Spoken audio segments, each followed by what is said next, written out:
Hello students, hope all of you are doing well. So again we are back with English language, and today we are going to start one new chapter, that is chapter 8, the verbs.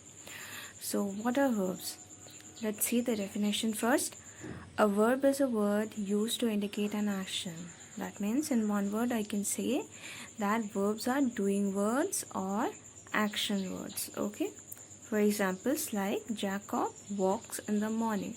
So walks here is the example of verb. Okay, because it shows what Jacob is doing in the morning.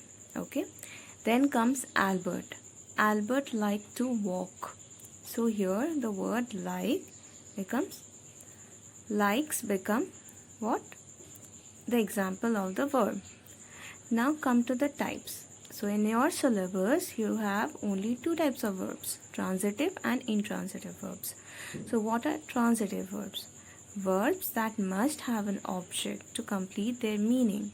So a verb which needs an object are called transitive verbs. Okay.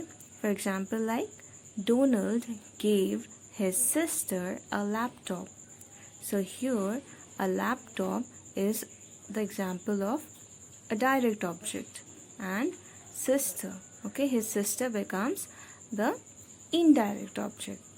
Now she left the keys on the table.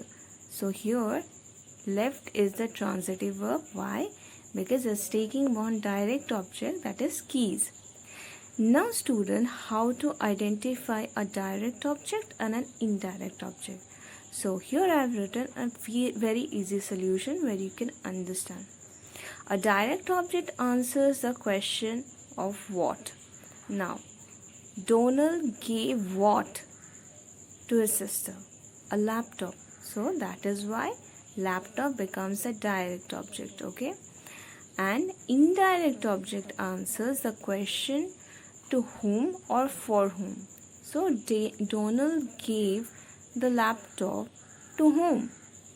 To his sister. That is why it becomes an indirect object. Okay. Now let's see what are intransitive verbs. So intransitive verbs do not take any object. Okay. So unlike transitive, intransitive verbs do not take any object. The train arrives at 3 p.m. So here the word arrive is an example of intransitive verb. Okay, because it's not taking any object. Now what are the examples of intransitive verbs? Okay, now another thing, before coming to the example, I need to tell you intransitive verbs can also be of two types: verbs of action, that is doing verbs, and verbs of being. Okay, like verbs of action can be anything. Okay, numerous action word can happen, like arrive, look, go, come, cry, sleep, okay, see, etc. And verbs of being is, are, am. Okay, so what are complements? Now some verbs such as be, become, seem do not have an object but a complement. Okay, and complement can also be subdivided under two heads, that are subject complements and object complements. Now let's see what are subject complements. So the subject complement is a word or phrase that tells us more about the subject. Let's see the examples now. Alan is a nice person. So nice person is describing the subject, that is Alan. Okay, so here nice person is complementing the subject. Okay, so that is why it becomes a subject complement. Rohini is a helpful nurse.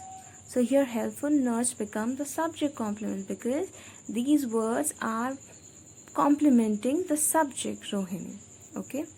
Now there is a formula of subject complement, like subject plus verb plus subject complement. Okay. Now let's see what are object complements. So the object complements tells us more about the direct object. Like the formula will be subject plus verb plus direct object plus object complement. Okay. She called me a fool. Now here this fool, the word fool, is complementing whom? The direct object, that is me. Okay, they appointed him director. Now director is a what? Object complement, and is complementing whom? Him. Okay, so that's all for today, children. Meeting you again in the next live session. Make sure if you have any doubt, feel free to ask me. Okay, thank you. Have a great day ahead.